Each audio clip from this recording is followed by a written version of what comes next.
Ini Pak Vidi, tadi kan sudah ada data dari KPAI, 79%, hampir 80% menyatakan anak tidak suka, tidak nyaman belajar di rumah. Nah ini seperti apa kemudian dari langkah dari Kementerian Kesehatan agar paling tidak bisa orang tua ini menciptakan suasana yang nyaman lah seperti itu bagi anak untuk belajar di rumah? Betul sekali. Jadi Indonesia, Kementerian Kesehatan punya program disebut dengan program Indonesia Pendekatan Keluarga.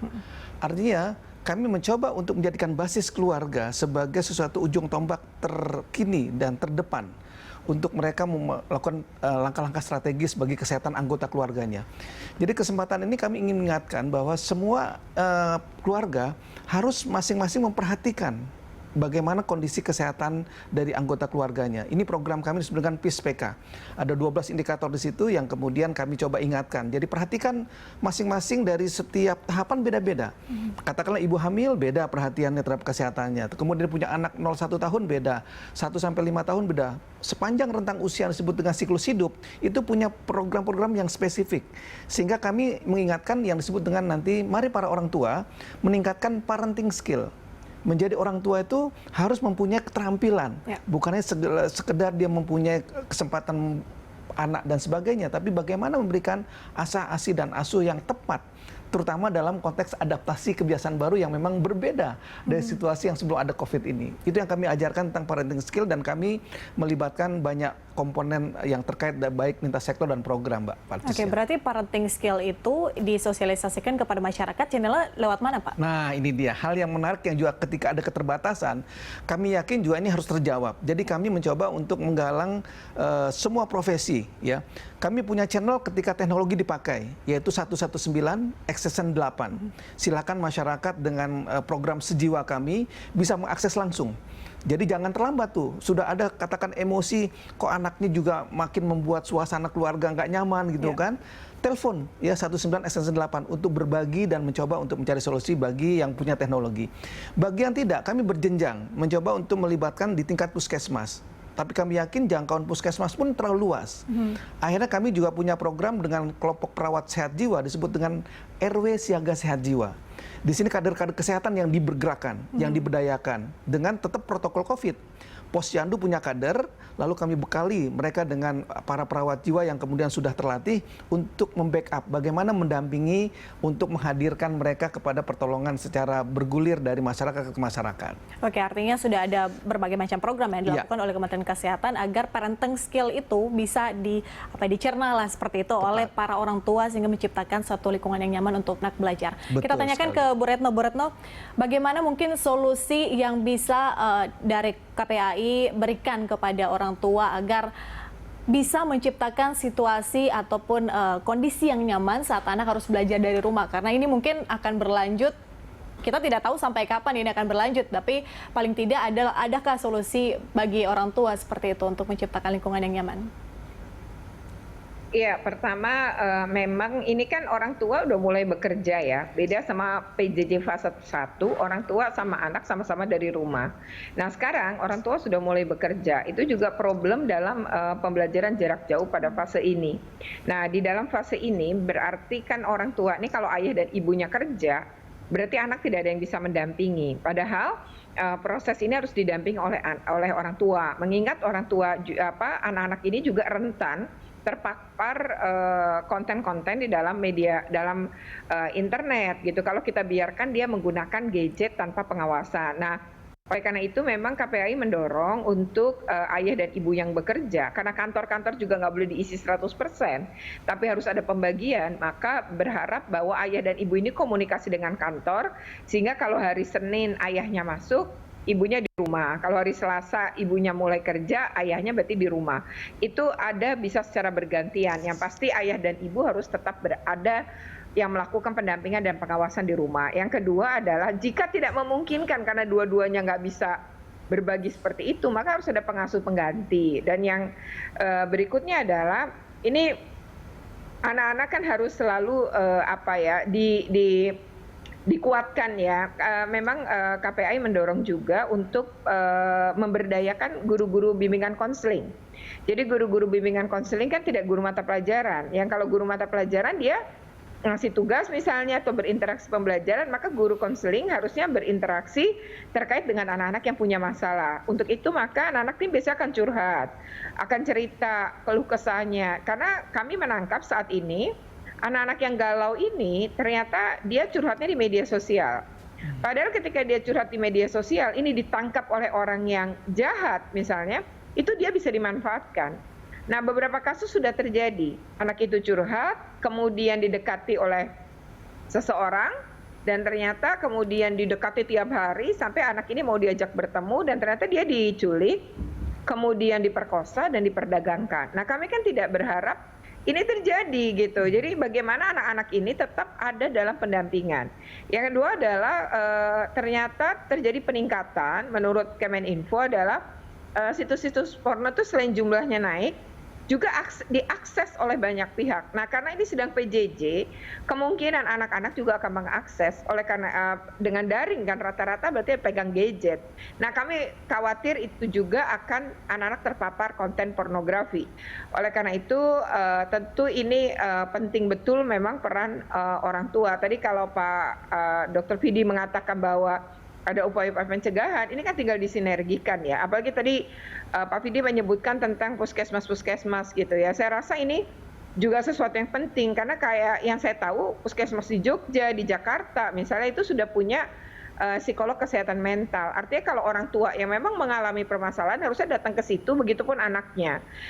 Paling tidak ada layanan, walaupun tidak langsung atau perlu bertemu atau apa, ini penting karena akhirnya orang tuanya stres, anak yang jadi sasaran gitu. Jadi memang jangan menambah beban anak karena anak nih udah kekurung di rumah dan nggak boleh apa, itu udah membuat dia juga sangat stres. Nah, pelariannya kemudian ke media sosial atau ke gadget, ya main game online dan lain-lain, atau mengakses konten-konten pornografi. Nah, ini yang memang saat ini harus dicegah ya. Misalnya guru BK ngasih materi lewat Zoom bareng-bareng, apa sih bahayanya misalnya kalau kita kecanduan pornografi, itu kan harus ada edukasi-edukasi sebagai bentuk pencegahan ya, memanfaatkan media daringnya ini untuk edukasi semacam itu, termasuk edukasi kepada orang tua ya. Dan saya lihat juga ada di internet itu ada apa namanya konseling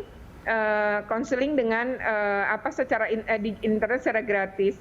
Nah, yang terakhir adalah sebenarnya bisa pakai wali kelas dan sahabat.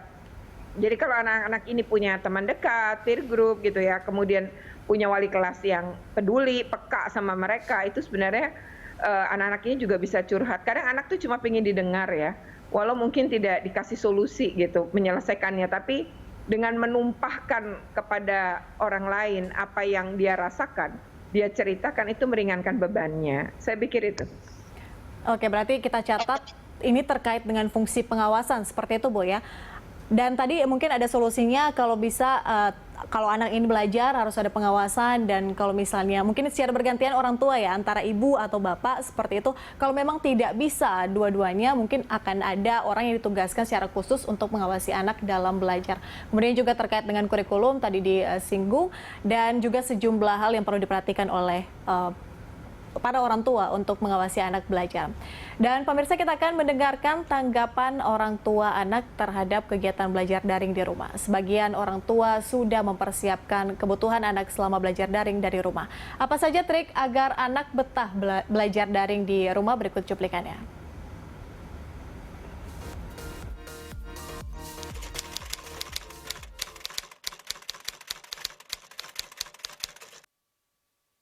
Menyediakan suasana rumah yang nyaman, terus kita juga menyediakan sarana yang mendukung untuk kelas online seperti wifi yang kita perlukan untuk berkomunikasi dengan sekolah online, kemudian medianya seperti komputer atau bisa handphone pun juga bisa, iPad, laptop, itu ada banyak caranya. Jadi anak itu bisa lancar menghadapi belajar yang harus di rumah online semasa pandemi ini. Nah, kita sebagai orang tua memang harus mendampingi, karena mau nggak mau anak pasti ada di titik stres. Basically kan anak-anak sukanya bermain. Nah, makanya kadang-kadang saya suka selingin belajar sambil bermain. Jadi ketika online sudah selesai, ada break, nah saya biarkan main sepeda atau main game online yang bikin mood mereka baik lagi. Nah setelah itu mereka akan belajar dengan semangat. Untuk mereka supaya tetap mood mengikuti pelajaran online, saya menyediakan snack, cemilan supaya mereka semangat untuk mengikuti belajar online. Jadi ada selingannya, mereka tetap bosan, mereka lihat makanan, jadi membuat mereka memacu semangat lagi ya. Makanan-makanan mereka suka. Oke.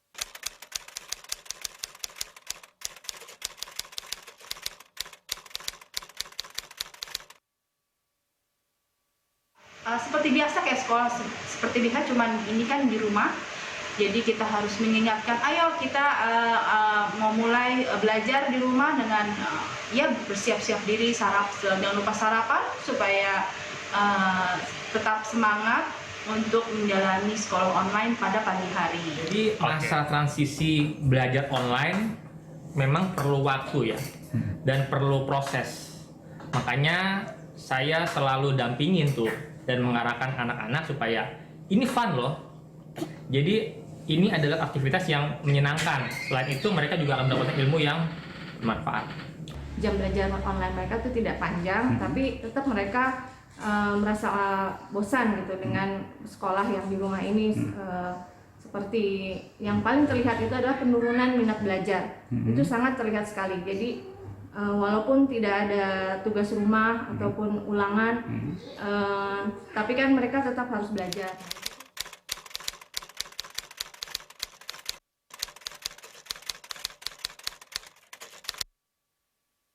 Pertama, kami berikan, memang di rumah itu ada akses internet. Kami berikan mereka boleh bermain game online ataupun bermain di PlayStation, walaupun dengan waktu yang dibatasi. Dan juga untuk permainan yang di rumah, saya bebaskan mereka untuk bermain apapun. Yang penting tidak meninggalkan kewajiban mereka sebagai Muslim. Saya hanya mengingatkan mereka untuk tetap sholat.